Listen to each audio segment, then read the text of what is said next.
here on Silverbird News 24. My name is Aon Duna Inga, and I'll be your host on today's edition of the program. It promises to be an exciting edition where we have a lot in stock for you.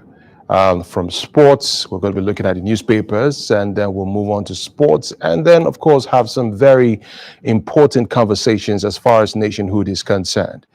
I hope you've had a wonderful night rest. And in case you don't know, or perhaps if you have forgotten, today is the first day of the month of April 2023. Yes, the first day of April, and you know what that means. It means the April Fool's Day.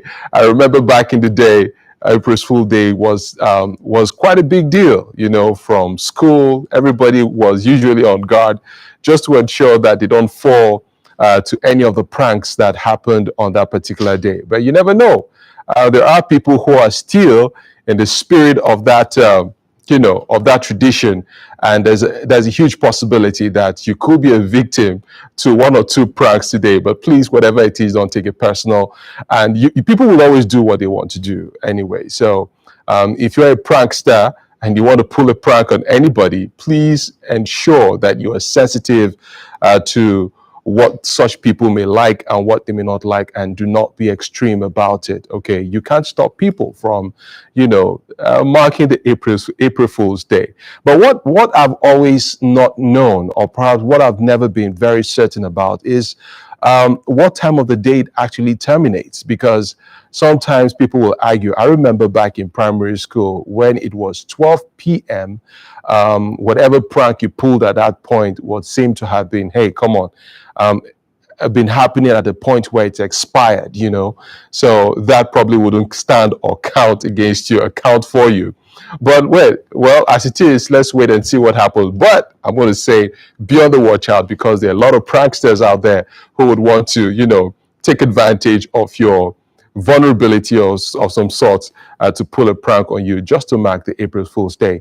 And of course, don't forget that this particular week as well, which is Sunday tomorrow, which is second Sunday tomorrow, which will be the second day of the month, will be Palm Sunday. And I know for those who are traditionally Roman Catholics, and even I think the Protestant Church, that the Anglican Church, will be marking this particular day. It's a significant day in the life of Christians, and of course, all those who hold dear the sacrifices Jesus Christ paid on the cross of Calvary. That's where the journey starts, the Palm Sunday, moving into the Holy Week and all of that. So it's going to be an interesting week, and of course, hopefully, it's going to be an interesting month as well. Well, it is only proper to say that a countdown also may have begun for quite a number of people who are anticipating the inauguration of the next administration. Yes, the administration of President Muhammadu Buhari is gradually winding down. Don't forget that on the 29th of May, I beg your pardon, of May, he will be handing over to the next government. That is no other person but Ahmed Bola Tinubu. And of course, there have been a lot of controversies as a result of the February 25th election. And so far, some major political parties have so far filed their petitions at the presidential tribunal, election tribunal here in Abuja. We'll wait to see how all of that will play in the coming days. But just to whet your appetite, let's go straight to the newspapers without further ado. All right, we'll start off with the Daily Trust newspaper, Saturday Daily Trust newspaper. And we'll go into the first headline there reads, Dynasty, children, relatives of prominent Nigerians who won, lost elections. There you can see it on your screen. Dynasty, children, relatives of prominent Nigerians who won, lost elections. Yes, you can also pick a copy of that, and let's move away from that now. Let's see. I am still in charge of Kano. Ganduje tells Abba Gida Gida. All right. I'm still in charge of Kano. Ganduje tells Abba Gida Gida as governor-elect issues advisory. And then let's take a look at this Kannywood supremacy quest or political derby between Naziru and Rarara. Interesting one there. All right, let's move on now. Let's take a bit of sports there. Osimhen, Lagos slum boy with over 50 billion naira price tag. Osimhen, Lagos slum boy with over 50 billion naira price tag. All right, let's move away. And Bayelsa, one of the biggest stories yesterday, Bayelsa governorship, petroleum minister Silva resigns. Bayelsa governorship, petroleum minister Silva resigns. Okay, let's move on from that. Nigerian media inaugurates National Complaints Commission. Nigerian media inaugurates National Complaints Commission. Away from that, Kuku, Kano villages where animals survive on lone well. I mean, that is not the kind of story you want to hear here in Nigeria. And let's take a look at this. I guess that will be all we'll take for now on the Daily Trust newspaper. Let's move on now to Saturday Punch. Yes, let's move on now to Saturday Punch, where we also have some very interesting stories for you this morning. And just below the masthead, we have the first story there. Kuje, 8 months after over 400 inmates still at large. Kuje, that's on the Saturday Punch. Yes, 8 months after over 400 inmates still at large. NJC names 257 judges for election petitions. NJC names 257 judges for election petitions. And moving on, no cause for alarm over call for interim government APC. No cause for alarm over call for interim government APC. All right, let's move away from boldly written on the front page of the Saturday Punch. Banks push out dirty, mutilated notes as new Naira scarcity persists. Banks push out dirty, mutilated notes as new Naira scarcity persists. And there are two writers to that story. Moldy, smelly currencies pose threat to health, say tellers, customers. CBN has not supplied new notes after returning old Naira bankers. All right, let's take a look at some other stories there. A woman delivered of quintuplets after 9-year marriage. Woman delivered of quintuplets after 9-year marriage. Amazing, you must say. Children shouldn't be forced to fast. Islamic cleric is another story there. Let's take a move away from that. Killer generator fumes fuel deaths. Climate change as power supply worsens. And let's take a look at this last one before we move on. Portable to spend weekend in police cell. Portable to spend weekend in police cell. All right, let's move away from the Saturday Punch and move on now to the Nation newspaper, where we have quite a number of headlines as well. And let's take a look at the first one just above the masthead. We have NHRC quizzes 50 military officers, alleged victims over forced abortion claim. That's the National Human Rights Commission quizzes 50 military officers, alleged victims over forced abortion claim. And away from that, PDP crisis twist as Fayose threatens to sue party. PDP crisis twist as Fayose threatens to sue party, says G5 others would have been dealt with if Atiku had won. All right, let's move away from that now. Below the masthead, of course, you know one of the major stories over the week. Silva quits cabinet to pursue Bayelsa governorship presidency. All right, let's move away from that. Governors, IPAC, Olanipekun, others denounce interim government plot. Governors, IPAC, Olanipekun, others denounce interim government plot. And the two writers to that story ask DSS to urgently arrest proponents. Northern elders urge party leaders to restrain spokesmen. Okay, let's move away from that story. Police arrest controversial singer Portable over alleged assault. Police arrest controversial singer Portable over alleged assault is another headline there. Let's see. Amputee who begged for 2 million naira compensation gets 30 million naira damages. All right, and that will be all on the front page of the Nation newspaper. Let's move on now to Saturday Independent for some more headlines. All right, and yes, let's take a look at this on the foreign scene. Just above the masthead, we have World Asset Manager reveals why Biden's new banking reform are badly focused. World Asset Manager reveals why Biden's new banking reforms are badly focused. Okay, Lateef Adedimeji plays Bola Tinubu in new biopic. Okay, interesting one there. Let's move on now. And below the masthead, over 50 VCs, others allegedly implicated in rigging 2023 polls. Over 50 VCs, that's vice chancellors, others allegedly implicated in rigging 2023 polls. There are three writers to that story. Let's see. It's unfair to say VCs rigged election. The only correlated result done. Some became VC through rigged election selection process. Kako boss. Now remove immunity clause from constitution to prevent electoral malpractices. Professor Achegbulu. All right, let's take a look at some other stories. No sincerity in Buhari's 8 years against. Okay, I'll take that again. No sincerity in Buhari's 8 years fight against corruption stakeholders. And Trump to surrender on Tuesday after indictment over hush money case. And let's take a look at this one. I have always been strong. Tracy George, for those of you lovers of entertainment, and wife stabs husband to death, claims insanity. All right, that will wrap it up on the Saturday Independent. Let's move on now to some other stories here on the Saturday Sun. The Saturday Sun has some other interesting headlines as well. And I'll take the boldly inscribed headline there. It reads 10th NAS. Top contenders, governors, emirs. Excuse me. Top contenders, lobby governors, emirs.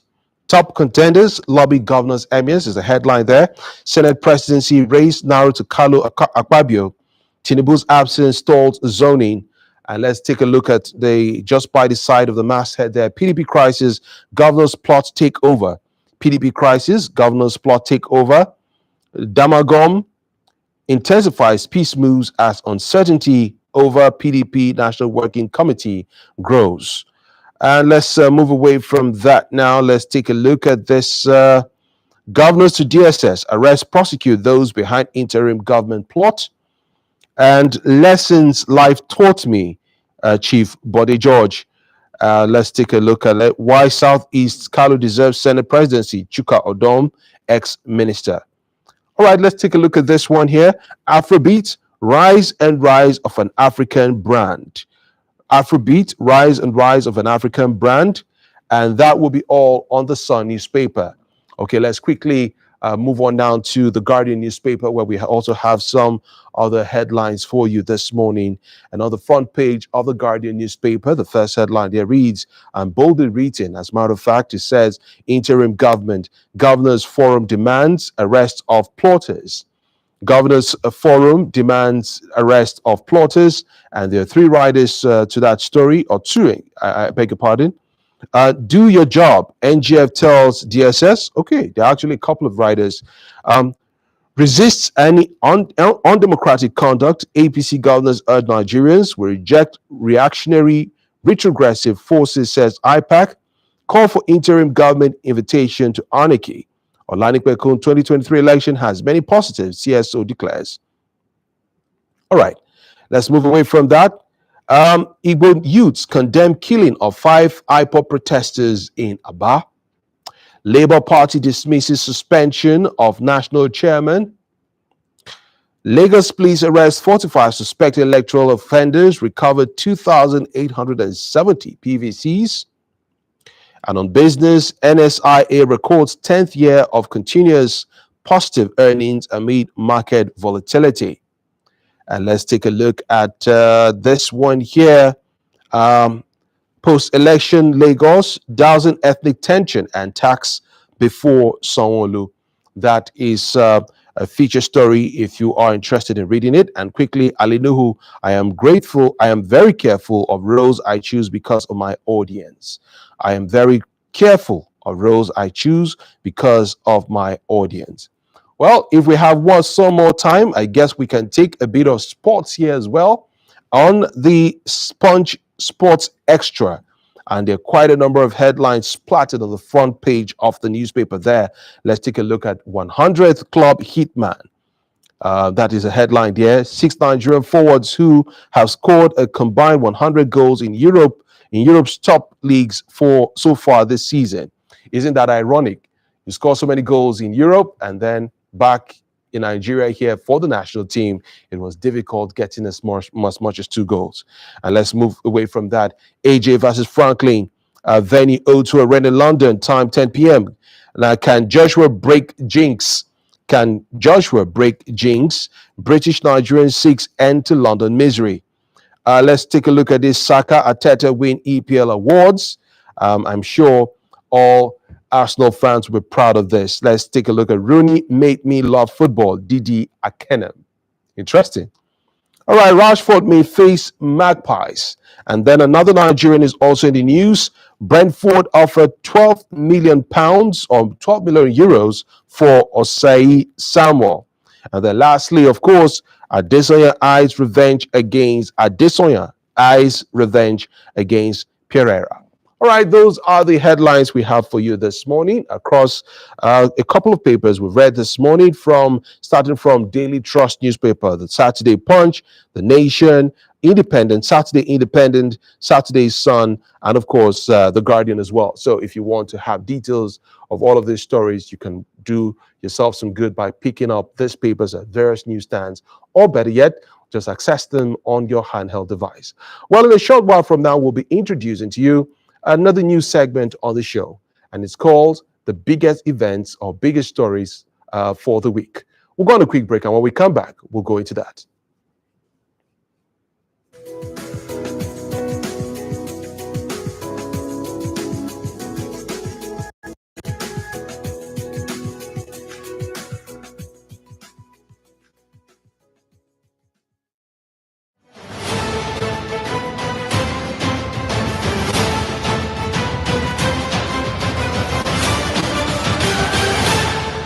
With the rise in cases of kidnapping, banditry, cold clashes, bombings, and other acts of terror, it seems the current state of insecurity is relatively higher than ever before.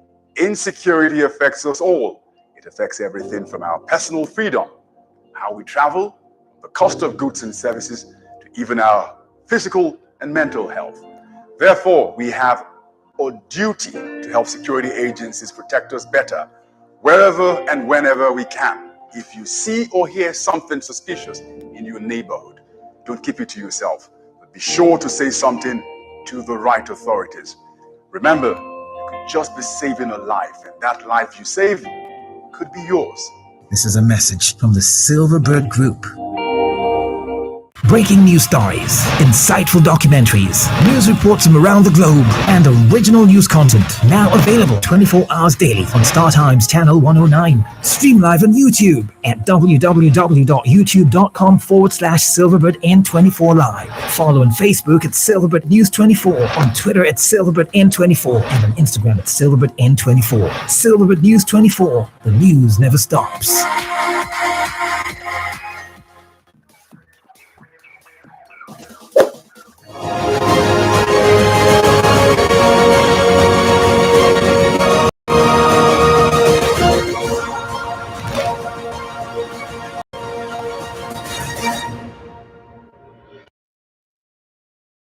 To the February 25th presidential election, of course, there was a winner and, of course, losers as well. And that, of course, has generated a lot of controversy. INEC has been accused, the electoral umpire has been accused of complicity in the elections and what have you. But what has gotten a lot of Nigerians concerned recently has been the call by certain groups of people, unnamed people at the moment, calling for an interim national government. And you understand what that means. The first time we ever heard about that in Nigeria was particularly after the annulled June 12th election far back in 1992, where Alex Shonekon, I guess, Alex Shonekon was made the interim national government. Perhaps this is a part of our history a lot of people may not be aware of. And as a result of this, the DSS issued a statement to that effect, calling the attention of Nigerians to the plot by some Nigerians, unpolitic Nigerians, to scuttle the electoral process, or should scuttle democracy in Nigeria by suggesting an interim government. Now, like I said, there has been no one has been pointed out, though the DSS have made mention of the fact that certain people have been identified to be spearheading this sort of call to anarchy, as one will put it.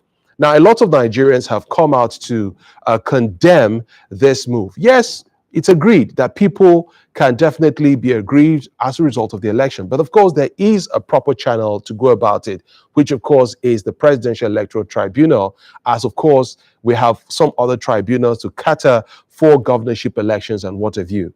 But calling for an interim government, the likes of Wale Olanipekun, Senior Advocate of Nigeria, have said that it is totally strange to Nigeria.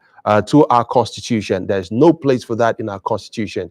You can say a short while ago on the newspaper review, there has been calls from the Nigerian Governors Forum, particularly of the APC extraction, calling on the Department of State Services to go all out and prosecute such people who have been identified to be calling for an interim government.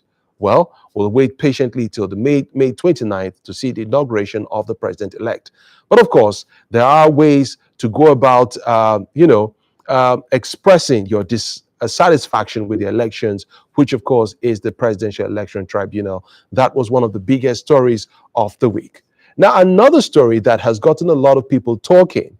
Now, after the elections as well, I recall particularly, I was watching a particular program where a former governor of Ekiti State had declared that he was resigning from or withdrawing his membership of the People's Democratic Party, where he has been a member for a very long time.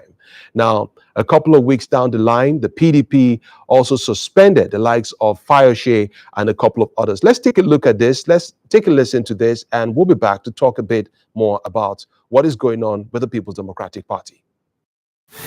His Excellency Ambassador Umar Ilia Damagum assumes the national chairmanship of our party in acting capacity, with effect from today, Tuesday, 28 March 2023. The National Working Committee charges all leaders, critical stakeholders, teaming members and supporters of our great party to remain calm and united at this critical time. And we are law-abiding citizens. The party is law-abiding, and we intended to follow what the law said. I will be here with you in an acting capacity pending the determination of what is to come soonest from the courts. Well, some people are of the opinion that this might just spell the end for Dr. Yochiayu, who was before Damagon coming in as an acting chairman, was the chairman of the political party. Don't forget that there were issues in the PDP as far as the G5 governors were concerned. Recall that only last week there were suspension that was slammed on some of these political actors within the PDP. But as it turns out right now, in a bid to restore peace and order in the PDP, the Damagon-led executive has reversed some of those decisions that were taken. But as it stands right now, it may appear that the biggest loser so far is Dr. Yochiayu. But don't forget that just a short while ago, I read on the front page of one of the newspapers that governors, in typical fashion, as we know in the Nigerian political landscape, are making efforts to take over the reins of the PDP. Now, one would wonder, is this the end of the PDP, or will PDP rebuild, bounce back, and offer formidable opposition to the ruling party? All right, that was another big story, and particularly in the political scene. But then, the 10th Assembly is around the corner. Yes, we now know who the president-elect is. We know who the governors-elect are. But the biggest story right now, or rather the biggest issue, or where we're getting a lot of attention right now, has to do with who the 10th, the president of the 10th Assembly will be. Let's take a look at this, and we'll be back. You see, this is politics, and I don't need to pester people or become talking to him or so. I'm a party man, like it's a party man, and I will respect his view. If he said I will not go, I will drop my ambition. After all, I didn't make myself chief whip. I was in the house when Adams Oshimole was chairman of the party.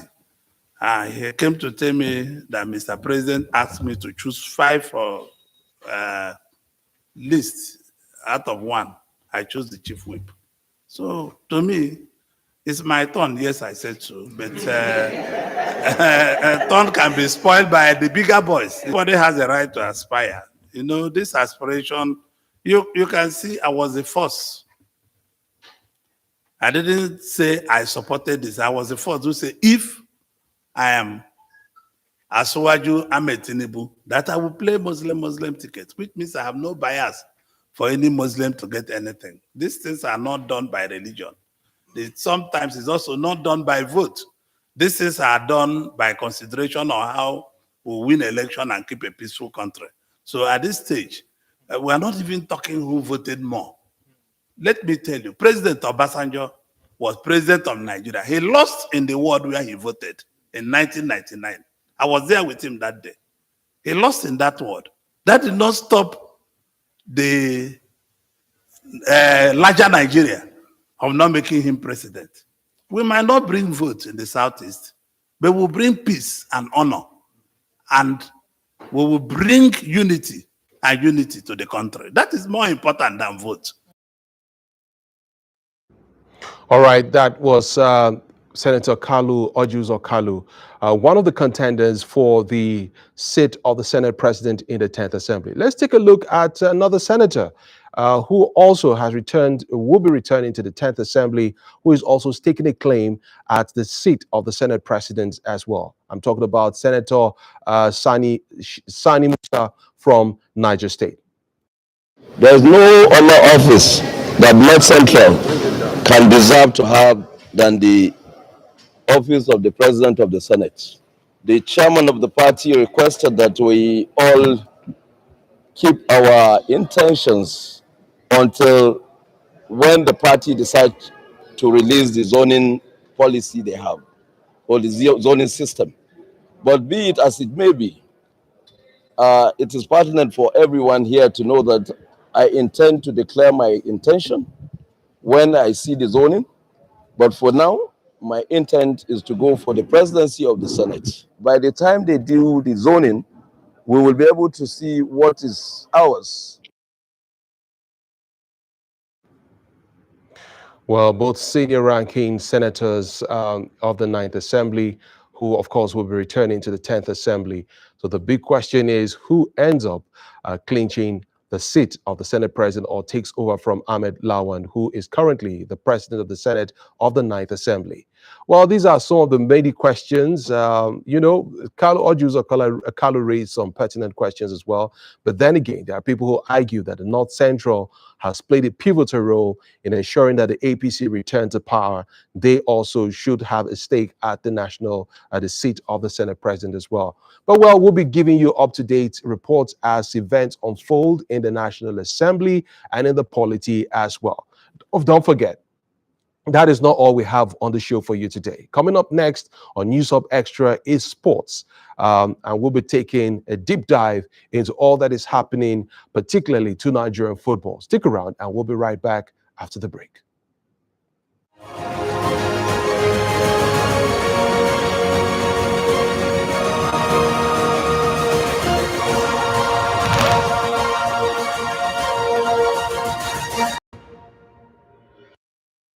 Come on.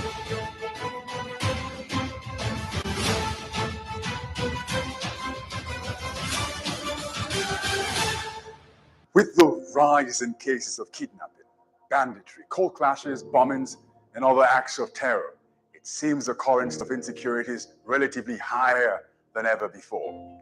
Insecurity affects us all.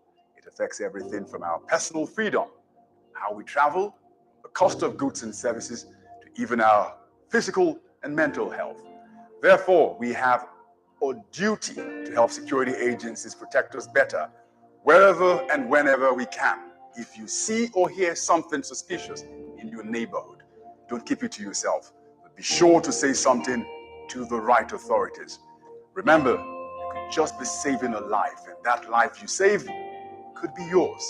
This is a message from the Silverbird Group.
Welcome back. This is News Hub Extra, and we are going to be talking sports right about now. I'm pretty excited about what we're going to be talking about here today. We deliberately have decided that today we're going to focus on Nigerian football. Okay, I'm not sure too many Nigerians will agree that the Super Eagles is such an exciting team to watch. After all, in fact, I saw a Twitter troll over the week where somebody said, I go through a lot watching Chelsea, and then Nigeria will put me through this sort of situation as well. I mean, it was totally unbelievable when Nigerians saw Guinea-Bissau beating Nigeria in here in Abuja at the National Stadium, talking about the Moshood Abiola National Stadium in Abuja. It was heartbreaking. And for some, it was not disappointing, particularly when you look at the performance so far of Jose Peseiro. Okay. So these are some of the things we're going to be looking at as we proceed into talking about the Super Eagles. Now, I just couldn't think of any other thing. Ike Chuku, thank you so much for coming on the show today as well. But yeah, but I really could not think about any other thing to talk about today, but looking at Nigerian football. Because when you look at the array of talent we have, as a matter of fact, there was a statistic that was released yesterday talking about the team, or I think within the week, the most valuable player, valuable team in terms of finances, and Nigeria tops that list with over 300 million or $1 million. Now, you can say that because you have an Osimhen, you have an Osai, who is an amazing right back. You have Lukman, who is doing amazing stuff at Atalanta. The list goes on. What is wrong with the Super Eagles, Ike? Well, although that I think it's really going to be difficult to pinpoint exactly what's wrong with this team. But then again, I think we can't look far from the head. You tend to look at Jose Perseiro's records with the Super Eagles. I don't think it has been impressive so far, because you tend to look at the games we've played. Prior to get the Guinea-Bissau loss here, we played friendlies prior to the World Cup against Algeria, against Portugal. And it was basically all losses, and not just losses, but in embarrassing fashion, truth be told. And you tend to look at the way and manner the team plays. I don't think we've seen any positive input Jose Peseiro has actually instilled in this team. That's just me being factual. Because from what we saw under General and what we're seeing under Jose Peseiro, that's the later stages of General per se, I don't think there's been any difference. You made mention of the quality of players that the Super Eagles have. And you tend to look at these players under some world beaters coaches. Now, if I should use that, I'm sure will be one of the best teams in the world, not just in Africa, because when you have this array of talents, it's only natural that you go on and obviously be one of the best teams in the world, because I want to just oppose our team, the Super Eagles, right now with some certain African teams, for instance, Senegal. I don't think Senegal are way better than us in terms of individual talents, but you tend to see what their coach has done with that team. He's making them a unit, like he's made them a unit, and that is something that we are lacking. Going down to the Guinea-Bissau game, we saw a set of 11 individual players, not a team. In that particular game, they had no idea of what they were doing on the pitch. I was fortunate to see a few of their training sessions prior to that game, and watching those training sessions, you just knew that, oh, okay, what's this something extra? No, but what was your impression? Talking about the training session, we can see some of the footage there on screen. But what was your impression? You just touched into that. I don't know, how can you tell from a training session that going into a football match or a major game like a Nations Cup qualifier, this team will not necessarily do well? How can you tell that? No, you can tell from the tactics being displayed. You can tell from the whole setup, basically. And from what I saw during the training sessions, it felt like, oh, these guys are just coming in to have fun. Yes, there were a bit, there were one or two things I noticed. Well, I wouldn't say it was crucial, but when it comes to penalty takes, I noticed that, Jose Peseiro had two options. It's either Victor Osimhen or Kenneth Omeru at the back. Those were his two, because when it comes to penalty shots, those were the two persons he actually allowed to go on there and practice their shots. But in terms of the tactics on the pitch, when I saw them training, it was more of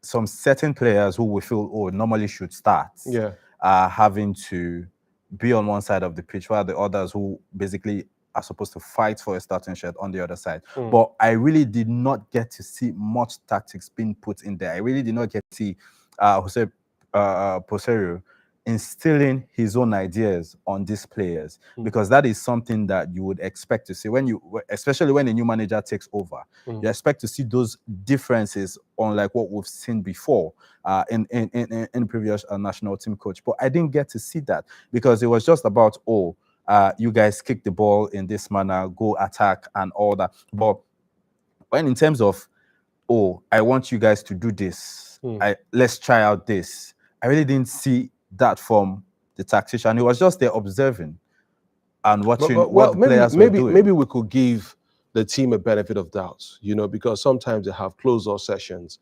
But at the end of the day, regardless of what you may think or what people may think, the bottom line is that the game did not produce the desired result.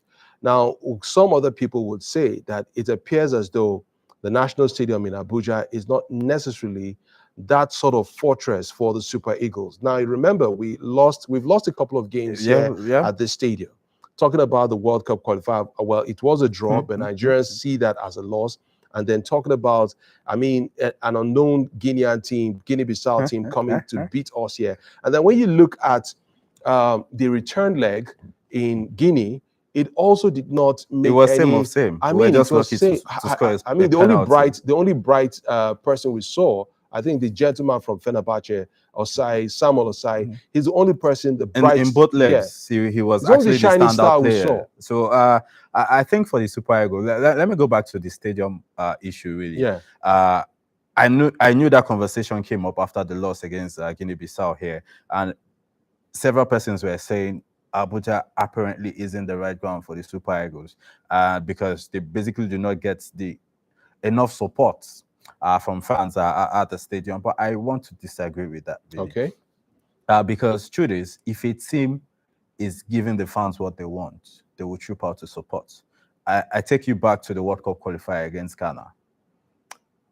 We saw how that stadium shook in terms of fans who trooped in to watch that game. Yeah. Because they felt, this team needed something. The fans were there to give them the extra push. But what came out of it? So was it because the fans were present that they couldn't win? Or now you want to throw it back to the Guinea-Bissau game? Was it because the fans weren't there, that's why they lost? Should be told. I think the quality of play from the Super Eagles is a bit down at the moment. the players do not have belief in themselves whenever they wear the Super Eagles jersey.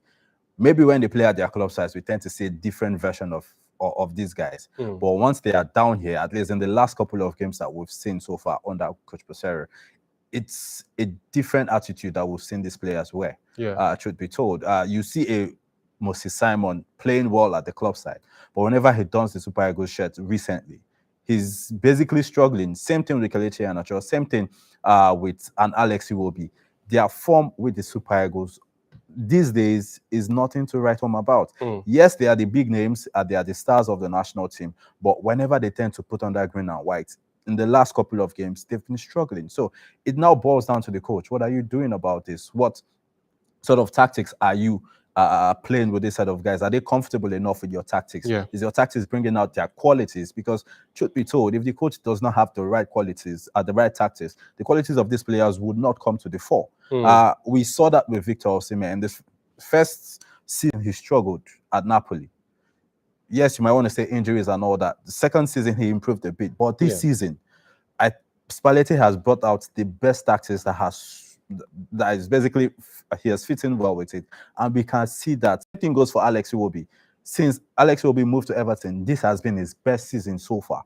So it tells you that whatever the coaches do in the training ground, it reflects on the pitch in terms of game let's day. look at now. You've hit on some interesting points there, and you've been talking about you've specifically mentioned the coaches severally in this conversation. So I need to take us there. Should we start looking at the possibility, or because I don't want to sound antagonistic, so to say, but should we start looking at the possibility of hiring a new coach? But then this time around, when you look at countries like Senegal, when you look at Morocco, who also within this FIFA window were able to beat a Brazilian team, a star-studded Brazilian team. You know, whichever way you look at it, Brazil is Brazil any time of the day. When you beat them, it makes the headlines. Then you look at Morocco. You look at Algeria, for instance. These are teams with local coaches and are doing pretty well as far as international football is concerned at the national team level. Should we also be looking at the possibility of bringing in a local coach? Eguavon, of course, was a disaster, which shouldn't have happened. But if you ask me, I would say, who better else to bring on board rather than Emmanuel Amonike? Just saying. No, that's like the man who seems to be ready for the job. I think he's someone who has gone out, has learned the trade. Obviously, he's handled some of the national teams in Africa, and he's not done pretty bad, truth be told. And you want to give a national team job to any local coach right now. I want to say Emmanuel Emenike is actually the man for the job, truth be told. But that's if we're going local. And from antecedents that we've seen in recent times, it looks like the previous NFF board and this particular one might just be interested in getting foreigners. I'm going to be honest with you. I'm not interested in a foreign coach anymore. I am absolutely done with this guy. The thing is, Jose Pesero is very confident that he's not getting the boot anytime soon, because he was asked after the loss against Guinea-Bissau if he fears about getting sacked, and he was like, nah, he's just even starting. So is that about his contract? Is it about the clauses in his contract that protect him? Well, that probably see him going up with some huge compensation, or what exactly? Why would he have that sort of confidence? Well, first things first, I think he's not handed up to 10 games with the national team, so that gives him some sort of confidence that possibly they've not seen enough to judge him yet.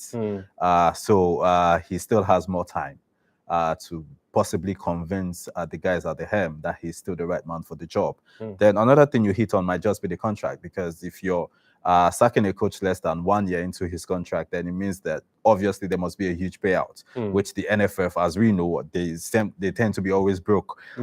So they just might necessarily not make that move anytime soon. But then again, I think if the results do not improve, the NFF might have no choice but to cut ties with Jose Pesero.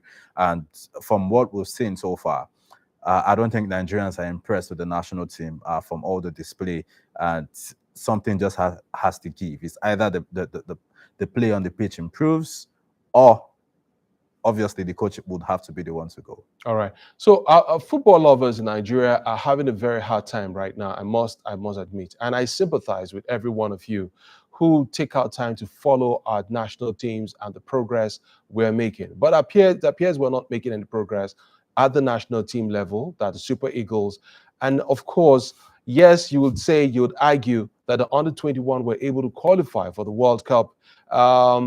But it was also difficult. I mean, hey, Gambia beating us at the Nations Cup en route to qualifying for the World Cup. Hey, yes, Ladan Boso has been around for a time, for some time right now. But how impressed are we, even with the under-21 team, IK? How impressed are we? What should we be looking forward to? Yes, they've qualified for a World Cup, I get. It's not always about winning. I understand. Definitely. But what is there about this team to be cheerful about? Well, the good thing is we qualified for the World Cup.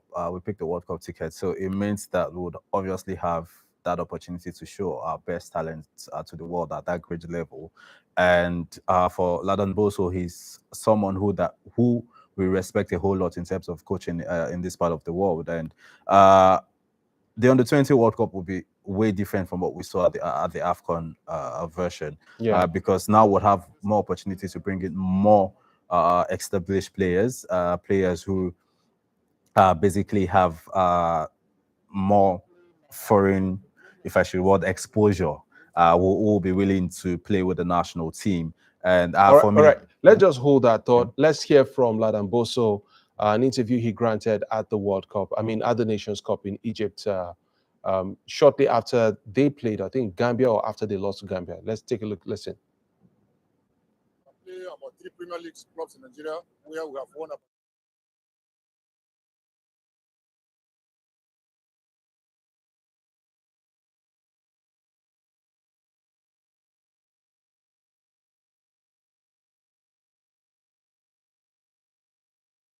Give us a lot of headache, and we have to start again from square one. So, scoring 8 goals in tournament like this, and then considering just 2 goals, I think it's a plus to Nigeria. Nigeria should believe in this team. All right, going into the FIFA World Cup, should we expect a whole new rebranding of the team? No. Just have to. The major problem we have to reinforce is attack.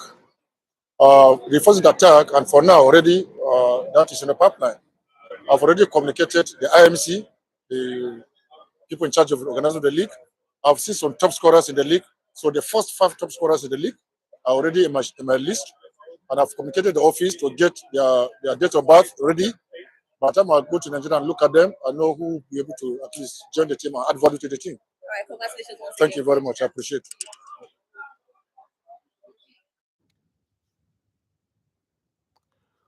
All right.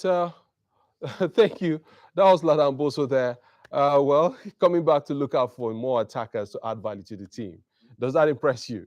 Well, he looks like a man who has a plan already. Okay. And you have to give him credit for that, really. Already plotting for the World Cup, even just after the exit of the AFCON. So it tells you that he has a plan. And for him to do that immediately after the tourney, it tells you that we just have to back him up. Whatever happens, really, because Ladan Boso is somebody I respect a whole lot, and he's someone who over the time has earned the respect of Nigerians with the way he coaches, the style of play that most of his teams actually play on the pitch. So you look at this and you know that, when the under-20 World Cup comes, we would obviously have a team that we will be proud of. Not necessarily a team that would go on to win. Yes, we know that we've never won the Under-20 World Cup before, but we want to see a team that would produce talents for the national team. That is the goal of the Under-20 World Cup for me. Yeah. I am not one who would say go all out and win the Under-20 World Cup. It's a developmental competition, and if you have lots of those players move on to the national team, same way we saw with the previous sets, the Osimhen's, the Ian Achos and all, they all progressed from this particular competition from under 17s to under 20. So that is the progression I want to see. For me, if we have lots of these players under Ladan Boso in the next 3-4 years playing for the national team, for me, that will be a success. It's not about winning the under 20 World Cup. All right, I understand that pretty well.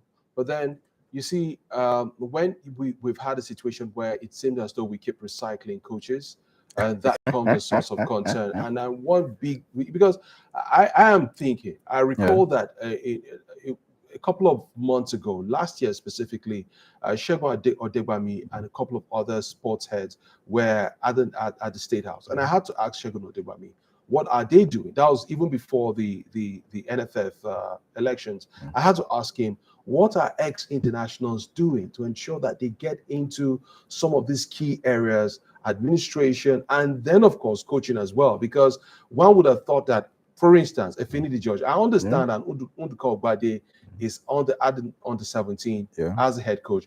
But look at Fidini George. When you look at his resume, the fact that he was a youth coach at Real Mallorca, and then I think moved to Italy, where he also coached for a bit, and then back to. So one would think that these are the kind of people you want to see handling age football. Yes, it may not, the national team may be a long shot, but you want to see some people like this handling age football in Nigeria. But that is not the case. Rather, you still have a Salisu Yusuf, who is with the national team, the under-23 team, and from this point on, we all know that the Super Eagles or the dream team, as they're popularly there's nothing called, to dream about. Will not be going to the Olympics. It's very obvious. I was fortunate to watch the dream team play their first leg game against Guinea at the Abuja Stadium, and from watching that team, everybody in the stadium concluded that there's no way this team will qualify to the under-23 AFCON. Truth is, they were disjointed. I could remember asking Salisu Yusuf after the goalless draw here what actually happened, and he made mention of the fact that they did not have enough time to train. They only had about 2 days of training session, and that was not enough. But everyone who was at the stadium knew that there was really no quality in this team. You just saw players who were just fortunate to get invited to the national team. I can help you answer this quickly. Sorry to interject, but you sometimes, why don't when we hear things like we used to play street football back in the day. We didn't have time to train. Exactly. But you know but you still go and you give your best. But anyway, you say but how much tough. Exactly. You get that kind of thing because everyone was able to put in something just to ensure that your side or your block in your neighborhood or the street in your neighborhood. That's street credibility. Exactly. So why is it rocket science when it comes to this level? Ordinarily, these guys should know that, look, we have the World Cup ahead of us. I mean, the Olympics ahead of us. This is an opportunity for us to go to the Olympics. But why is it so different for them at this level? Well, the truth is, I think with most of our coaches these days, selection of players has been key. I think they've been messing that department up because you tend to look at the sort of players they invite. There is no cohesion between them. Okay. No cohesion. Because one thing I noticed about the under-23 team was basically the strikers did not have any service from the midfield whatsoever. We were struggling to string 4 or 5 passes together as a team. And then, like, the Guineans owned us in that game. And I could remember Salisu Yusuf after the game was saying that we were lucky not to lose because the Guineans were better.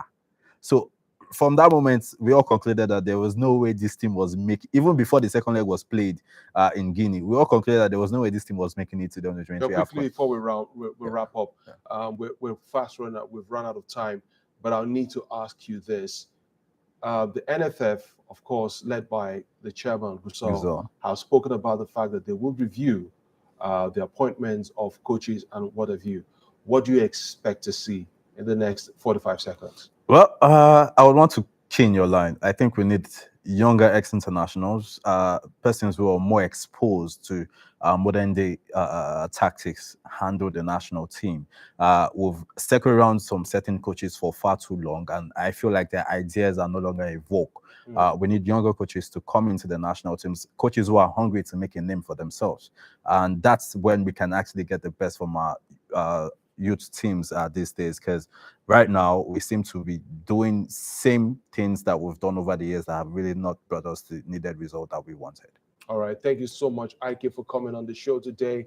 And yes, just like many other football-loving fans in Nigeria, we'll hope that the Gusau-led NFF will do the needful to ensure that we see Just like in the words of IKC, some of these young ex-internationals, the likes of Joseph Yobo. Yes, Joseph Yobo was an assistant at some point, but imagine a situation where Joseph Yobo walks into a dressing room. You know, Exactly. imagine a Finidi George walking into a dressing room. You know that players like this have seen it all. Mhm. You know that they've touched the Champions League. You know they played with the best. But who is Salisu Yusuf? At the end of the day, one may still ask the question. I mean this in no disrespect, but I think it's high time we really need to start thinking about this and giving the job to the right people to handle. Talking about round pegs in round holes. That's all we can take on sports at the moment. We'll go on a break, and when we come back, we'll be going to our first discussion segment for today. Stick around.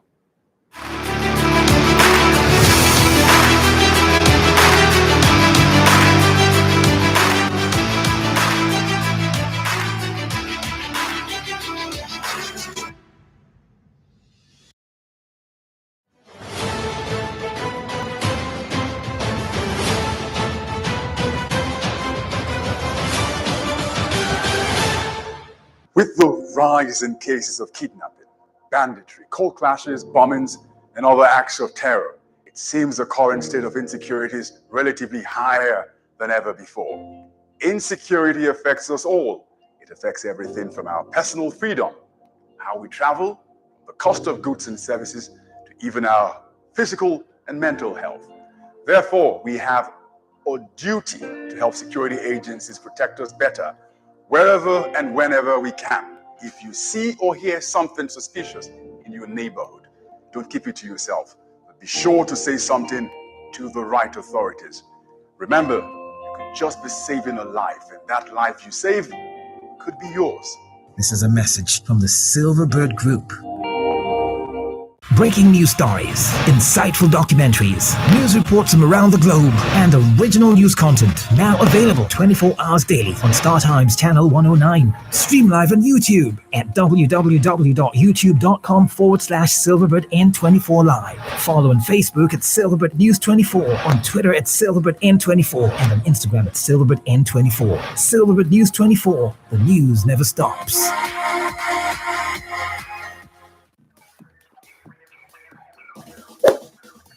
You can now stream Silverbird News 24 live on mobile app. All you need to do is to download Silverbird News 24 app from Google Play Store on your Android devices and App Store, or on your Apple devices. Tap the live button at the bottom bar to watch us live 24/7. You can enjoy all our news programs, including Pigeon News and program. Silverbird News 24. The news never stops. How much of technology do you understand? I took a look at my LinkedIn and they said they didn't see, I can't forget the words, evidence of your work. On Tech Hub, we help you understand how tech can impact your life. Your phone and your SIM card is going to be a bigger asset. And with the power that we have with social media, with the digital space right now, you can be anything you want to be. One of the other things we see is that people would have more faith in tech companies. And how much you can, through tech, impact your community. The people who watch my videos, the people who see me and see what I represent, those are the people that I'm online. Tech Hub is your one-stop platform for all things technology in Africa. Tech Hub, for a smarter you.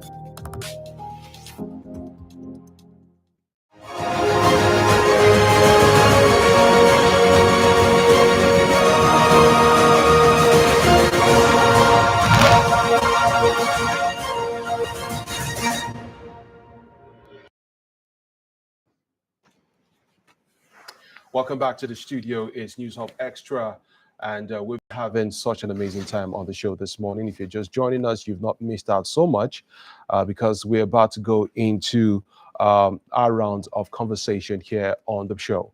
And to discuss, you recall that we can all bear witness to the fact that the polity has been overheated. There have always been clear. There are claims of Nigerians being very divided more than ever before. I mean, if this is an exaggeration, some say it's an exaggeration of what is really happening, but some say that this is truly what is happening, where it seems like one part of the country seems not to have trust for another, and it goes on and on, back and forth.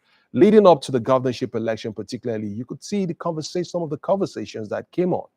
issues about a particular place is no man's land. And this went on. It became pretty unhealthy for the governorship elections as well. So today on the show, we're going to be looking at, like elections have been won and lost. We're going to be looking at national development, setting agenda for Tinubu's administration. That is the topic of discussion, our first topic of discussion. And to discuss this with me this morning on the program is Ambassador Ginika To. She's a National Commissioner, Federal Character Commission. Good morning, Ambassador Ginika. Good morning. Thank you for having time to come on the show this morning. Thank you for having me. I'm sorry we dragged you from your bed to come here today. It's okay. Anything for the country. All right then. So, just like I said in my introductory statement, there are people who believe that Nigeria is divided, more divided than ever before. We've never seen this sort of division in the country. Do you share in that assertion? Well, we can't say Nigeria is divided. We can only say, okay, a zone, majorly, a zone is feeling that they are being marginalized, not that Nigeria is divided. And because of that, they were also able to speak to the other people who feel the country is not moving forward, and those who didn't even see what the present administration had done, positively to the betterment of the society. And, it played into the hearts of the people who are angry, people who feel injured.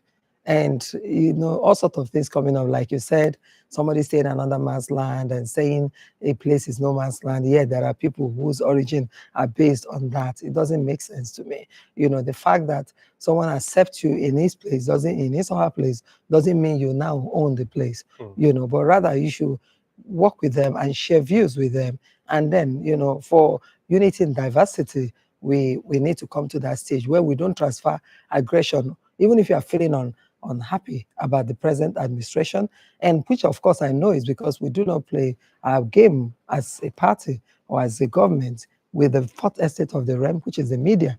Everything you do that is positive should be projected so that people will see, because if you don't show them, they will not know. They can be everywhere, But at this stage where we are, you can't transfer that aggression on someone, because I think at this point we've gone beyond ethnic sentiment, religious bias, and all of that. We are now at a stage where we are looking forward to a better country, a better Nigeria, because for me, it is work in progress. And if it is work in progress, then we need to take it from where we are now to the next stage. And it takes people to calm down. Election has been won. We're now looking at setting the agenda and seeing how it should move the country forward. We all have our quotas to play. We have goals to put in.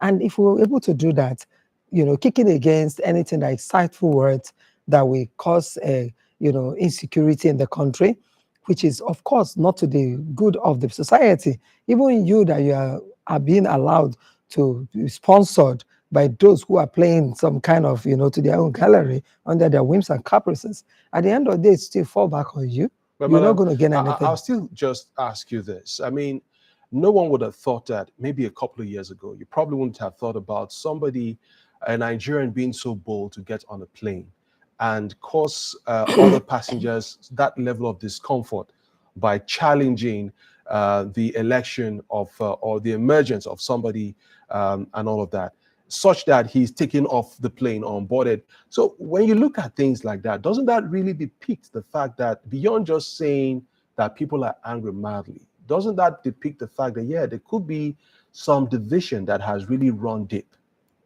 Well, like I said before, insightful words could create that. That is, of course, constitute nuisance. But at the same time, you don't blame that person, because it's what has been said out, what has been projected in the negative that he has built inside of him. For example, when somebody comes to say, we won this election, it is our duty to ask the people, in what form could this person had won the election? Yeah. For example, I am from the Eastern region, and if you say Labour Party won the election, then you look at what are the plans towards winning the election? Should we not have PDP, then you can say Labour Party would have won the election. Should we not have Labour Party, then you should have said PDP. Maybe you would have not won the election, but still may not, because if you are unable to win election where you had all the governors on your side, you didn't win election. Is it when you now have the G5 out of the system of your government, even those that were supporting you before, that you would have won election? That means you wanted to rig it. Because what are the statistics you put in place to win that election? I don't see it with PDP. Then come to Labour Party. The Southeastern region had never given votes to APC before now. They've been loyal all the way from the moment the emergence of PDP, they had 1999. They have been loyal to PDP till almost this 2023 when we have a Labour Party coming on board. So if that is the case, it means that if you look at it logically, the vote that would have made Obi to win, part of it had gone to Atiku. The vote that would have given Atiku victory had gone to Labour Party. So when we saw Obi, we saw it as an advantage. We didn't see Obi as a disadvantage. And that was why when I was talking to my people, I said, you can't put your eggs in one basket. For me, I am APC and very strong one. And I remain with my party. And not just for that, this man that has come on board, Bola Ahmed Tinubu, had done something good. And all I've ever heard people say is age, health. Nobody had actually come to say this man will not be able to help Nigeria or move Nigeria forward. And so I am going to support him. Okay, since you've mentioned the president-elect now, let's look at the task in front or before him. Now an election has been won and lost, even though aggrieved parties will be heading to the courts to seek redress and, of course, according to them, get their mandate back and all of that. That, of course, it's a provision of the Constitution. But what would you expect the president-elect to hit the ground running? I would say that we've all heard his speeches from the day he took he delivered his acceptance speech, and when he also collected his certificate of return. Beyond that, he has also put out quite a number of press releases to the Nigeria, and we can see the tone of where the direction he's looking at. But as a supporter of the president-elect, what are you expecting to see when he comes in? A lot. Like I tell everyone, whoever comes to contest, particularly when it comes to national development. Yes, when whoever comes to contest and tells you he's going to do this, just like we used to hear, you will look at what the person had done in the past. Whatever he says, if he talks about party, about power, he has done it before. He was the first to set up an independent power plant. So for me, it's a time for him. I know, of course, he's going to reset Nigeria federalism through crucial restructuring, in the sense that even the MDAs that are supposed to oversee some of these, things that we need to do, that they begin to do the right thing. Bola Ahmed Tinubu will definitely rebuild this country. First of all, for me, because nobody has got monopoly of knowledge. If not, I know he knows how to pick the think tank. He knows how to put the right peg in the right hole. He knows how to pick the right people. You can imagine when he was denied federal allocation, what did he do? He brought people. He didn't do it himself. He got people, sat them together, went on a table and decided on how they can survive without that. So he's a wealth creator. So if you have such a man, on board authority of this country, then we have somewhere. We're getting somewhere. He will definitely look at build a Nigeria with sufficient job opportunities with good wages, not just job. People will be paid well. And again, if you're looking at the aspect, first of all, for me, if I'm asked to advise, I'll say, okay, this present administration had done so well with infrastructural development. If you look at roads are being well, if you look at Port Harcourt Road, that it's like a forgotten place before. During this present administration, it was done. You look at Niger Bridge, second Niger Bridge that was abandoned, it was completed this time around. So just that we don't know how to debunk bad news or even project what we have done. But I think this time around, the government that is coming will do a lot with the fourth estate of the realm. If we cough, we will tell the world we have coughed.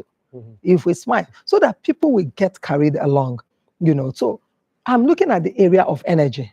Sorry, before you go on, sorry to interject. I like the word you said, carried along. Now, one of the accusations of people have leveled against the President Buhari administration is in the area of appointments. Much as I wouldn't want to seem like we're putting pressure already on the president-elect, who is even yet to take over office, but then that has always been a critical area. When you look at how people are appointed,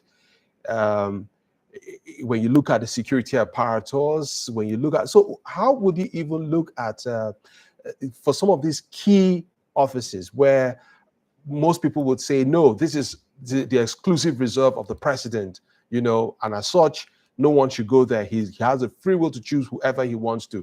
But then we still have what we call the federal character. People may want to see that reflected even in such appointments.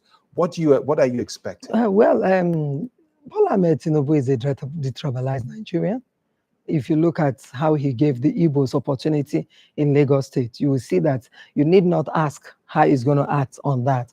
And he's a man that forgives easily. He has that record of forgiving people. I've seen those who didn't work with him, and finally they are still with him today, working with him. So someone say he didn't forgive Ambode, but that's a different conversation. If Ambode had gone as a young man who knows that, okay, this is the finger that fed me, and sir, I may have gone wrong, Bola will not send him away. And people can say what they don't know. They can say what they think, but that may not actually be the actual thing.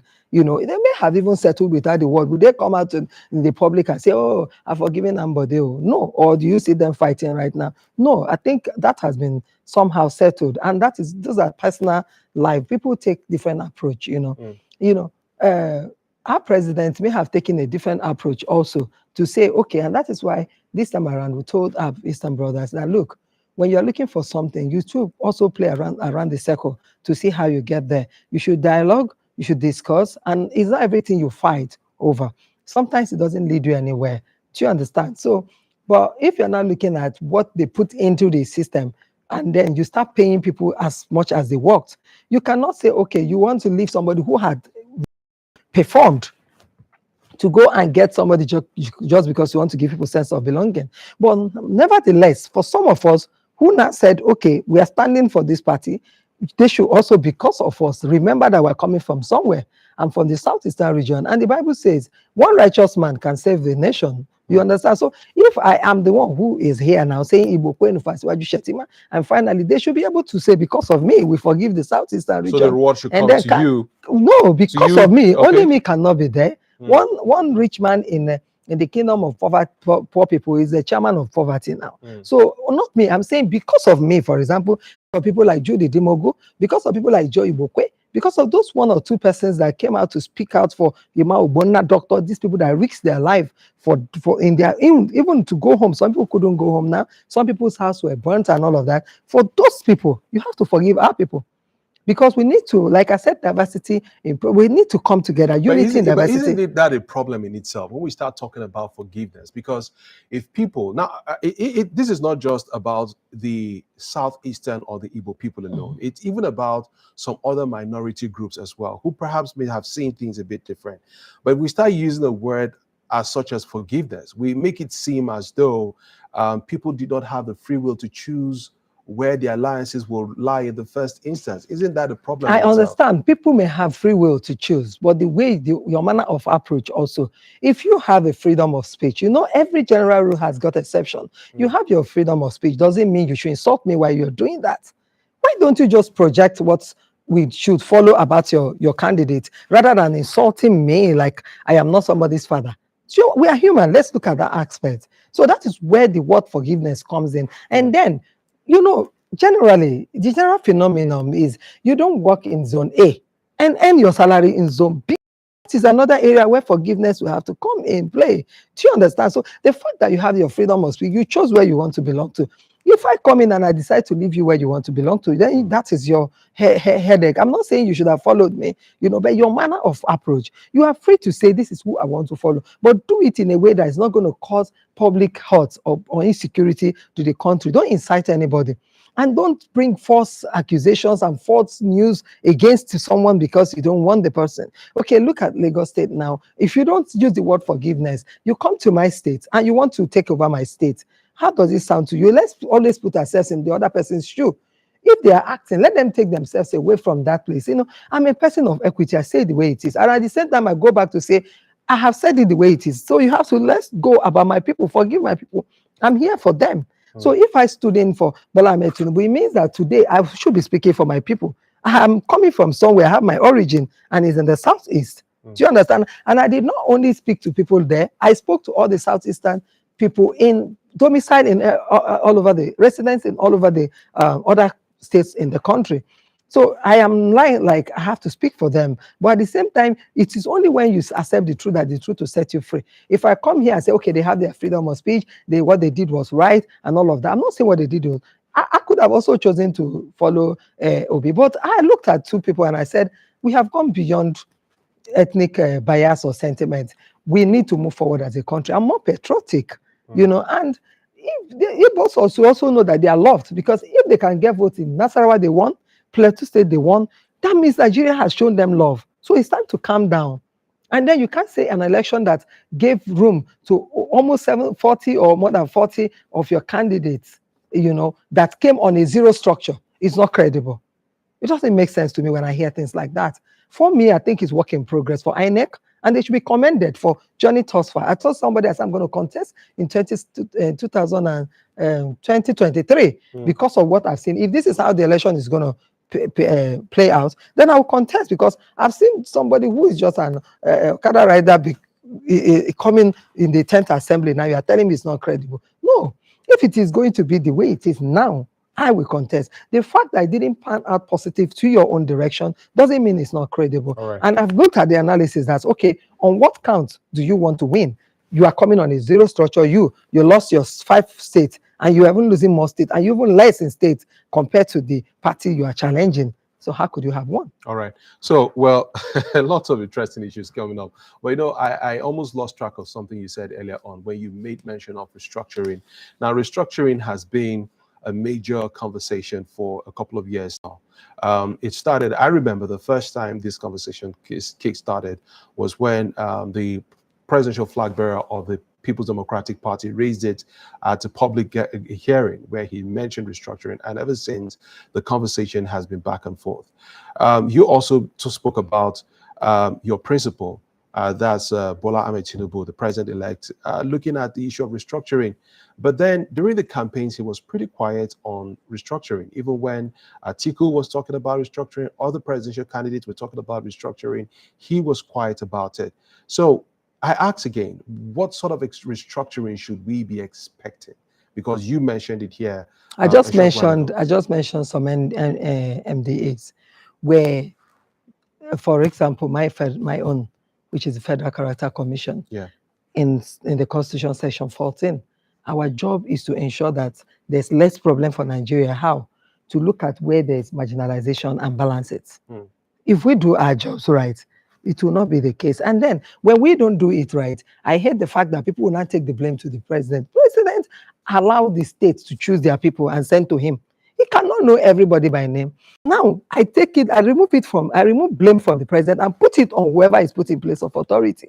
The onus is on that person to do the right thing. And then you create peace for the country. Because if you go, it's supposed to be an independent agency. Yes, we know that political interference will be there. You can solve both. Take care of the people that are stressing you politically, still take care of the general masses. But you know, when they come in with impunity, they just sit down there and say, the people that sent me here and asked me to, which are lies. Nobody will send you somewhere to go and fail. Do you understand? So that's the area where restructuring, and you know that Bola Ahmed Tinubu, including his wife, Oluremi, they are people who are desirous of achieving results. You can see all the waves here and there. You think they want to get there and fail? No. So there will be restructuring in that area. And you know, His Excellency President Muhammadu Buhari is also a very sympathetic man. He left some other parties in the system. He did not do a lot. He did to restructure that aspect too, and get the people who want us to succeed, to be in authority. So you feel such people sabotage? Yeah, they did. They sabotaged the system.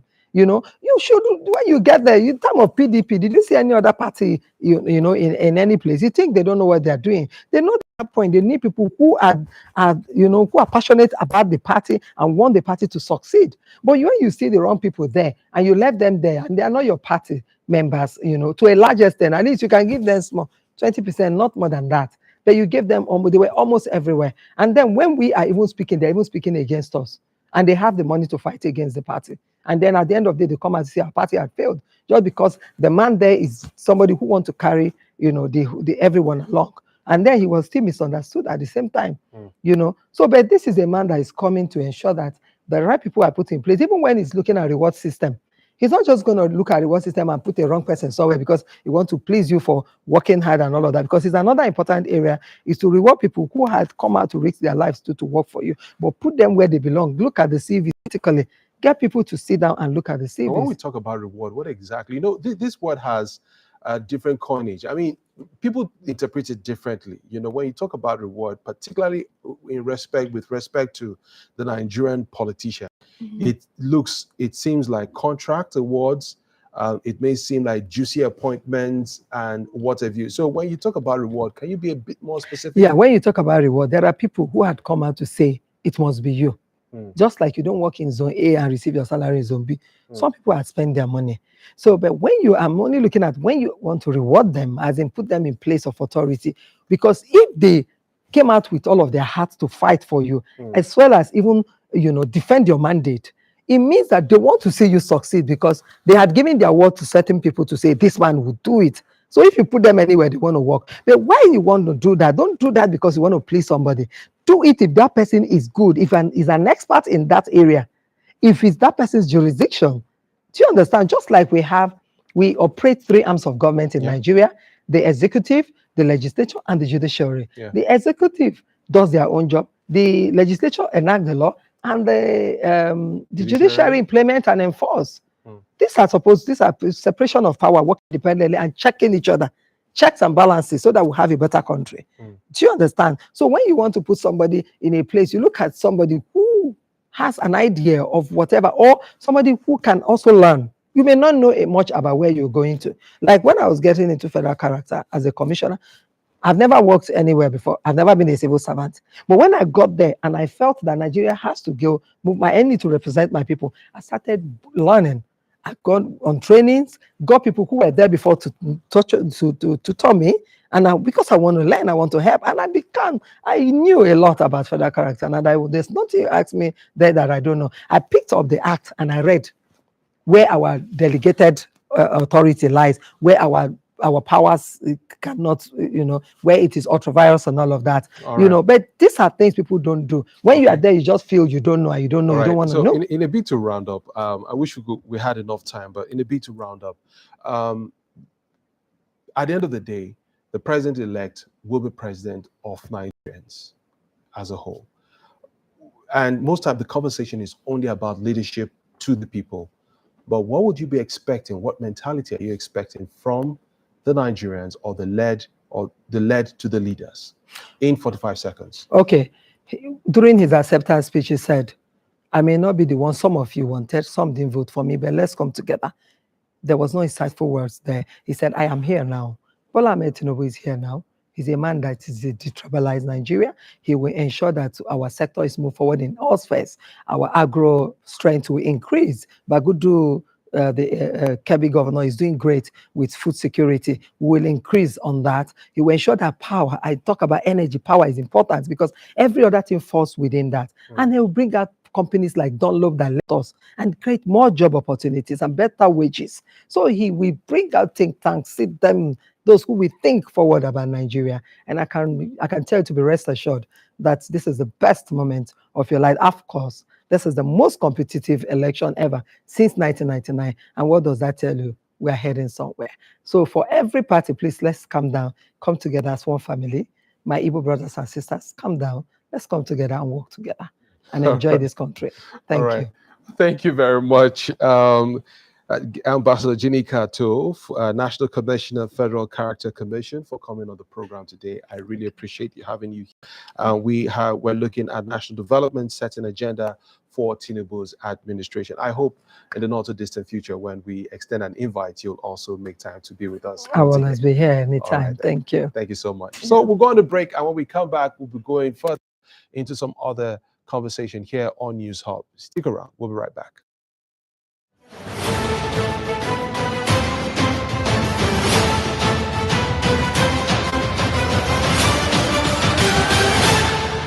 With the rise in cases of kidnapping, banditry, cold clashes, bombings, and other acts of terror. It seems the current state of insecurity is relatively higher than ever before. Insecurity affects us all.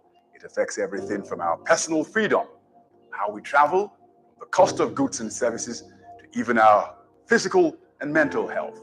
Therefore, we have a duty to help security agencies protect us better wherever and whenever we can. If you see or hear something suspicious in your neighborhood, don't keep it to yourself, but be sure to say something to the right authorities.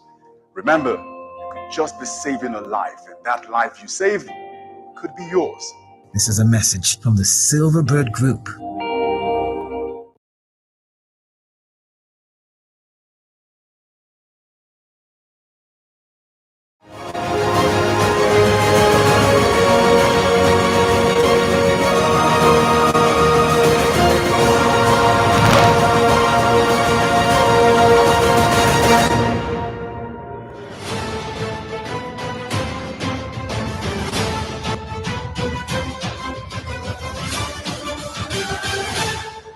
With the rise in cases of kidnapping, banditry, cold clashes, bombings, and other acts of terror, it seems the current state of insecurity is relatively higher than ever before. Insecurity affects us all. It affects everything from our personal freedom, how we travel, the cost of goods and services, to even our physical and mental health. Therefore, we have a duty to help security agencies protect us better wherever and whenever we can. If you see or hear something suspicious in your neighborhood, don't keep it to yourself, but be sure to say something to the right authorities. Remember, you could just be saving a life, and that life you save could be yours. This is a message from the Silverbird Group. Breaking news stories, insightful documentaries, news reports from around the globe, and original news content. Now available 24 hours daily on StarTimes Channel 109. Stream live on YouTube at www.youtube.com/SilverbirdN24 Live. Follow on Facebook at Silverbird News 24, on Twitter at Silverbird N24, and on Instagram at Silverbird N24. Silverbird News 24, the news never stops.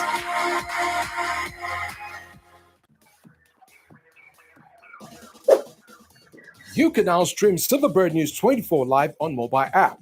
All you need to do is to download Silverbird News 24 app from Google Play Store on your Android devices and App Store, or on your Apple devices. Tap the live button at the bottom bar to watch us live 24/7. You can enjoy all our news programs, including Pigeon News and program. Silverbird News 24. The news never stops. How much of technology do you understand? I took a look at my LinkedIn and they said they didn't see, I can't forget the words, evidence of your work. On Tech Hub, we help you understand how tech can impact your life. Your phone and your SIM card is going to be a bigger asset. And with the power that we have with social media, with the digital space right now, you can be anything you want to be. One of the other things we see is that people would have more faith in tech companies. And how much you can, through tech, impact your community. The people who watch my videos, the people who see me and see what I represent, those are the people that I'm online. Tech Hub is your one-stop platform for all things technology in Africa. Tech Hub, for a smarter you.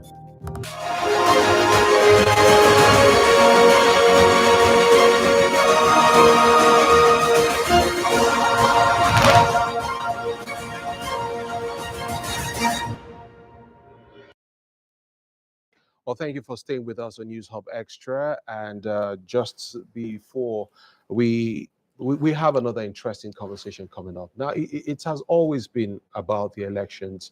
The elections, of course, was on the presidential election happened on the 25th. There was a bit of postponement for the governorship elections, but it happened as well. And we have all state governors or elect who have received their certificate of return as well. That happened in the course of the week. But then let's still not forget the fact that there are people or persons who participated in the elections who are still aggrieved. And they are aggrieved because of certain infractions that allegedly happened during the course of the election.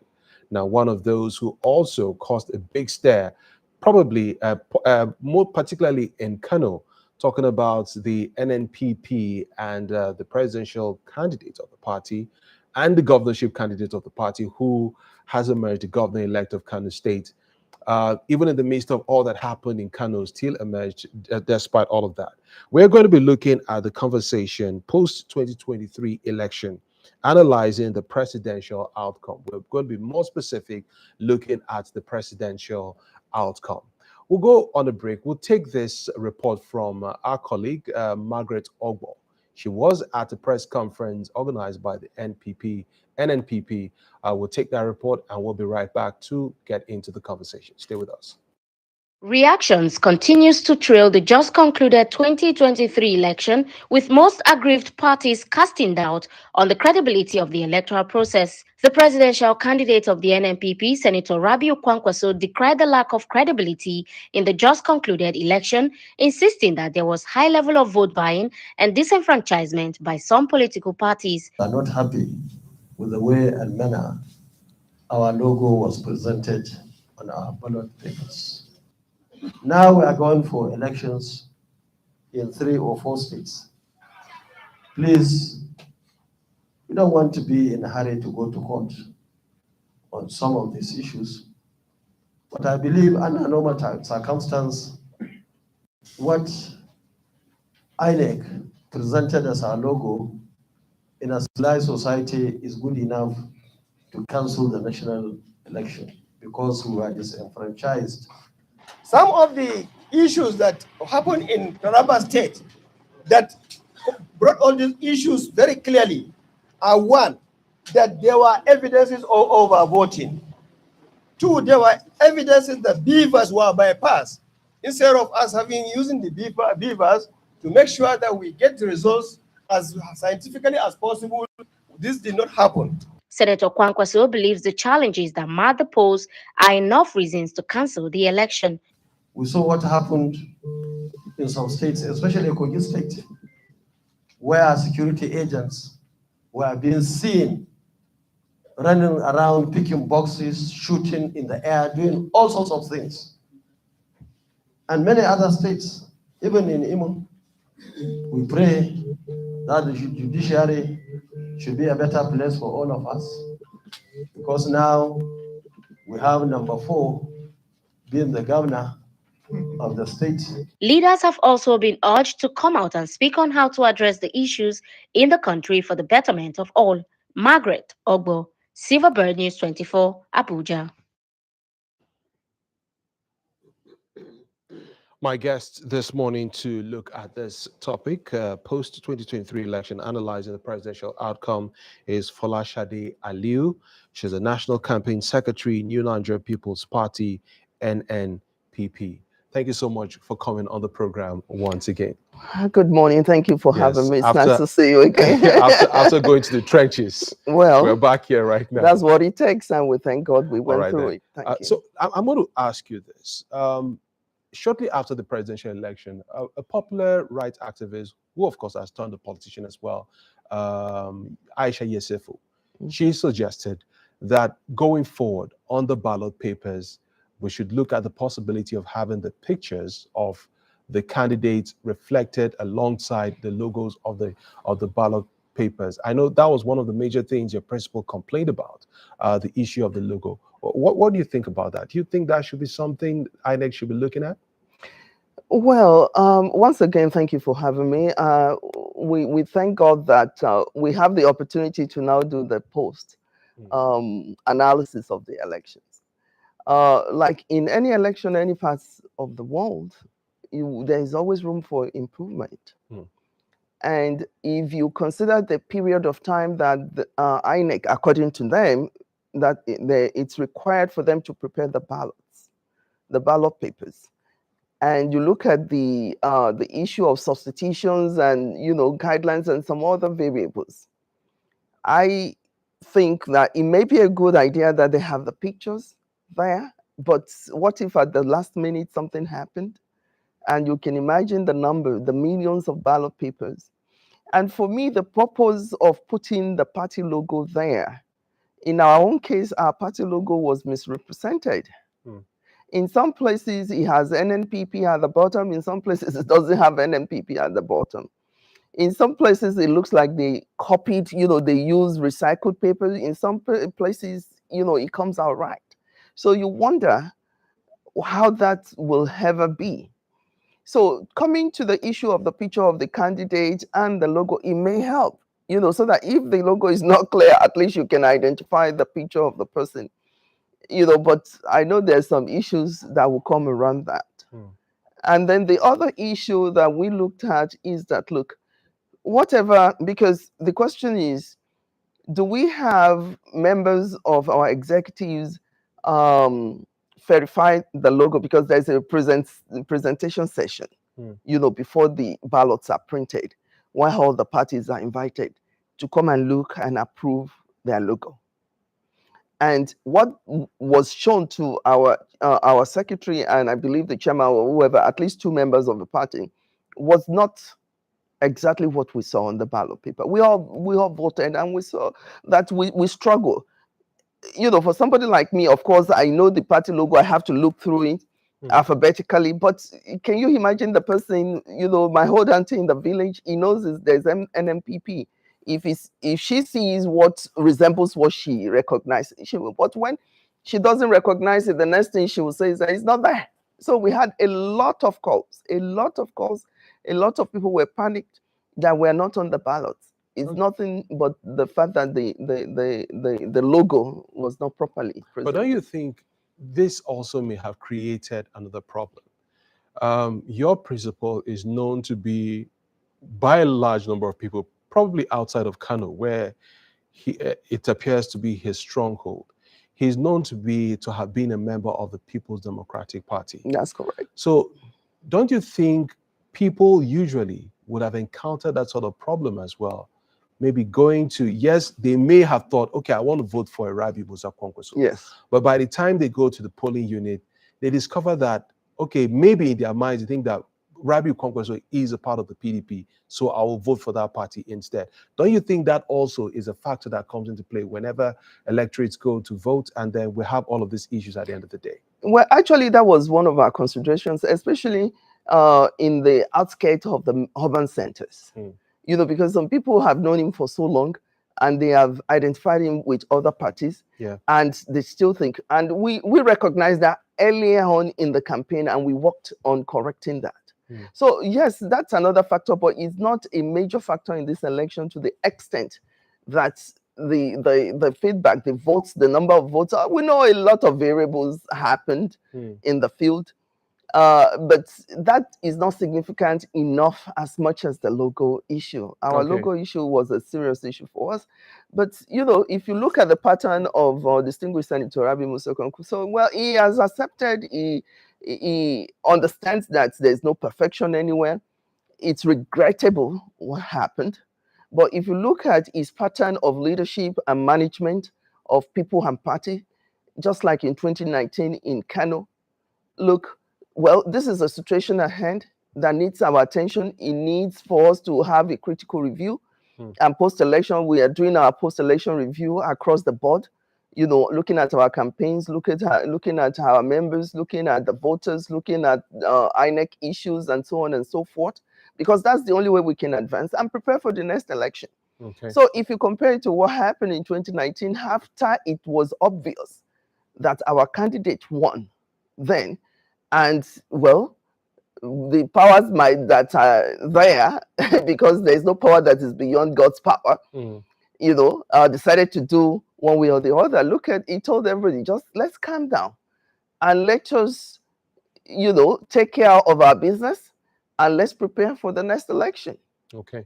So here's another question, particularly when it comes, because I'm taking some of these issues from the claims of your principal. Yes. But then another concern that most times you discover when you have a conversation with INEC, one of the things they express is that when it comes to voter education, the political parties don't do enough of that. Could that be also one of the problems you encounter? Because yes, I understand your complaint is genuine, is a germane concern. But then could it also be that the poor voter education could have been a problem as well? Well, I don't know how extensive your voter education campaign was, but could that also be a problem? See, for us, I still do not think that that is a significant enough problem. You remember the last time I came here? Yeah. I told you we went through 400 and something. By the time we finished a campaign, we've gone to almost 550 local governments out of the 774. There was no candidate that can come out and beat his chest to say that he has done that. And when I say that, is not, of course, it's not only our principal, the presidential candidate, that does all of the trip, but he did most, I can say 90% of the trip by road. So what I'm saying, in other words, is that one of the reasons why we chose to do that is that we can talk to the people and educate the people. You know, voters education is continuous, and you can do it in various ways. And it's never going to be enough, because there's no way that you can meet every single individuals in this country. But the thing is that you come up with a strategy that allows your words and your messages to go as far as you want it to be, and to be protected and be guided as well. So when you look at, I look at so many factors. Even if you look at the ungodly alliances and mergers and social media coming up with some fake news, all kind of, it's so confusing. You know, all kind of court papers, real court papers, fake court papers. You want to say that's part of politics, but we cannot continue to play politics of blackmail. If we continue to do that, we're not going to get any result. But in our position is that, look, elections can be better managed. Okay. It takes INEC, it takes the will of the government, the existing government, in this case, President Muhammadu Buhari. It takes the goodwill of the people themselves. Okay. For them to get good election and good election results. So, and all of these things, of course, it takes the security. When I say the people, it's all of us. Yeah. They are Nigerians first. Now, the point is that where you have security people looking the other way, it has a, when you have people ready to get 1,000 naira or 500 naira for the value of their votes for the next 4 years, what do?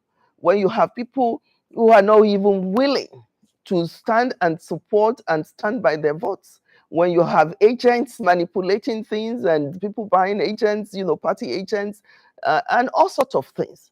Look, yes, it's politics. Yes, it's competition. Yes, everybody wants to go out there and win, but there are some rules and regulations. Okay. And if the people that put the rule and regulations together are not, which is the legislature for the most part, even if they are not going to follow the rules and that they put in place, or the legislations that they put in place, it's most unfortunate. All right, so let's look at another critical issue that was raised generally during the election. Yes. Where people felt INEC was compromised. Yes. I'm saying this based on what the feedback from most of the political actors.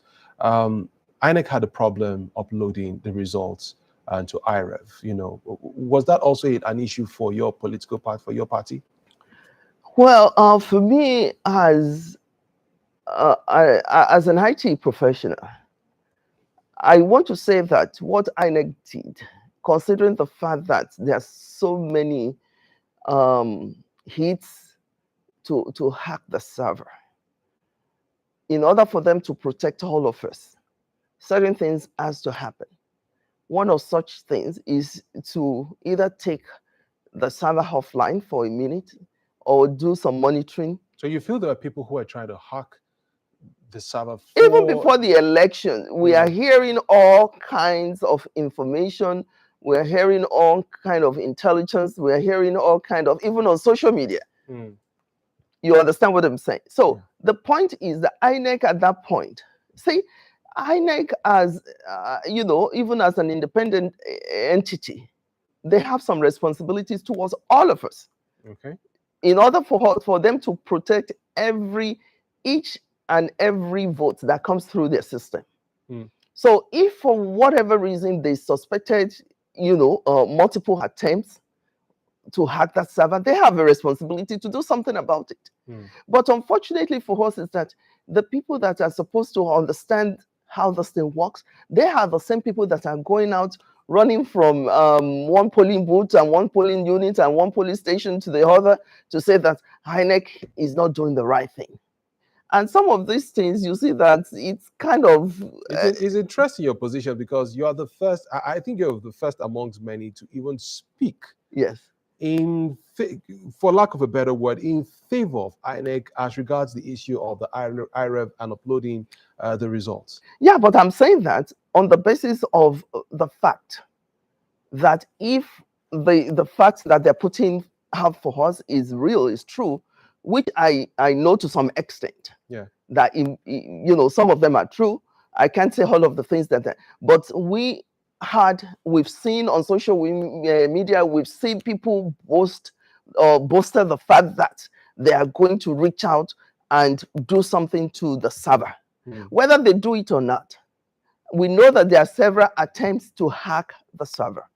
So if that is the case, what INEC decided, the decision to bring that server offline for a few, whatever time, there are so many variables that determines how long you want to bring it down and what you want to bring back up.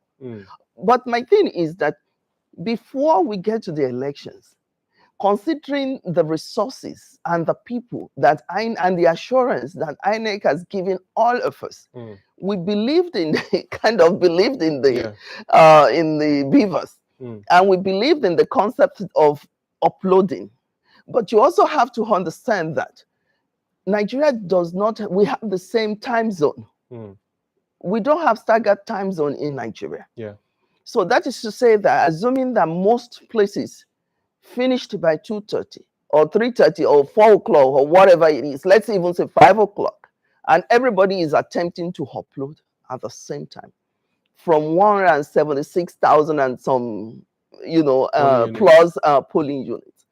It is just natural to know that you cannot do that simultaneously. I'm not trying to back up what INEC is saying or not defend INEC. I'm looking at the fact. And I'm saying that they have a responsibility to protect all of every single vote in this country matters. Okay. And it should be protected. All right. So let's look at the conduct of politicians. Yes. Now, I understand the grievance of politicians accusing INEC and what have you. But it's so funny that for politicians, most of the time, politicians hardly point their accusing fingers at themselves. They are quick to always, accuse INEC or probably even the government in power and all of that. This has been a steady pattern and all of that. But let's look at the conduct of politicians, who you are one of among. Would you say your conduct was commendable all through the process? Well, I want to look at the word politician as a block. And I want to look at us Nigerians as a people. When you have a country that a parent can go and buy result in higher institutions, even in elementary school for children. Yeah. I'm talking about morals and ethics in anything we do. And when you see certain things that happen in this country, whether in our private sector, in our public sector, now it comes to the political arena. The way some people, all they know is this politics, how to play politics of violence, politics of money. And when they don't get their way, they think the only way to go about it is just to scatter everything. And that should not be. We should improve from every aspect of our elections and electioneering campaign. We cannot continue. We are not showing good example to the people, to the kids coming, or the young adults, or the leaders coming behind us if we continue to do that. It's unfortunate that it happens. I cannot tell you and sit down here and tell you it doesn't happen. Okay. But the fact of the matter is, sometimes you also have to look at the leadership of the group that are doing that, or the parties that are doing that. When you instruct your field soldiers that they must come back, that they must suppress people's vote, that they must do whatever it takes. When you instruct your field soldiers like that, they don't hear anything beyond what you have, instructed them to do. Okay. And that does not make it right. But for us, we believe that, look at Kano, for instance. People believed, or people were expecting, Kano is going to be on fire, this and this, and then no. Senator Rabi Musa Kwankwaso always said that, look, let us put in our best. Let us do the best that we know. Let us talk to the people. Let the people understand you. Let the people believe that when you get, you will take care of them. Okay. Let them understand where you are going.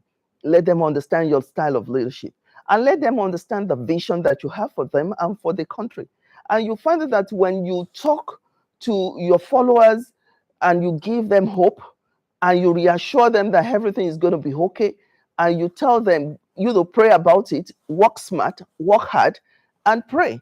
And things will come the way God wants it to come. Right. But you must put in your best. Okay. So you see the two different style of leadership. So everything boils down to leadership as far as I'm concerned. All right. So quickly before we round up, this is my last question. Yes. For 45 seconds, what should people expect from NNPP going forward? Are we looking at a political party that will continue along this line, or are we looking at a political party and offer formidable opposition, or are we looking at a political party that will fade away with time? What is the future for your party? Well, our future is very, very extremely bright. We are here to stay. We are here to participate in the electioneering, in governance. We're here to bring our people to the limelight. We are here to bring governance to the grassroots. We are here because I tell people, even myself, I started as an advocate, and I believe that I have to be part of the decision makers if I want to make a difference. We are all going to participate at different levels. We are waxing stronger by the day. Even after the election, people have commended us seriously about the fact that we're very calm, that we're mature politicians, that we are very strong in the areas, that we are preaching out, that we're doing what we're preaching, which is let us remain calm, let us remain focused. We are saying to people, Nigeria is bigger than any of us, but we have to work together to make this country greater than what it is. Right. And we have to get a Nigeria that we deserve, that we want, and we all have to work towards it. And we believe that it's going to happen. So we're here to stay. We are getting ready for the next election. Some of our places, like Taraba, for instance, we're still looking at some of what happened there. In some other states, for the National Assembly candidate, we're still looking at the issues at hand. So there's no closure to that yet. But at the same time, we have work to do in Imo, Bayelsa, and Kogi. That's the governorship elections are coming on. So it's a continuous process, and we're here to stay, and we're working stronger, and we thank God for what He has done for us. All right. And we're going places. Okay, that would be a good way to end the conversation. Thank you very much. Folashade Aliu, thank you so much for coming. Thank you for having She's the me. National Campaign Secretary, New Nigeria People's Party, NNPP. And of course, we've been talking about post-23 elections, analyzing the presidential outcome. Thank you so much for being on the program. Thank you. And I just want to say to all Nigerians, let us be calm. Let us find a way to work together to move this country. We have a lot at stake, and God will help us. We don't need to be on fire. We just need to work smarter and work harder, and all will be well for us as a country. All right. Thank you so much. And I'll say a big amen to that. All right. So obviously from her statement, it's obvious she's against any talk about an interim government, as Nigerians should be, as a matter of fact. So from my end here, I'd like to thank you so much for being a part of the program today. It's been an amazing time spending here with you. I'll be back, or rather, Grace, Ike, and Atinuke Noketukura will be on the saddle next week to take charge of the program. Until then, stay blessed and have a wonderful weekend. Bye-bye for now.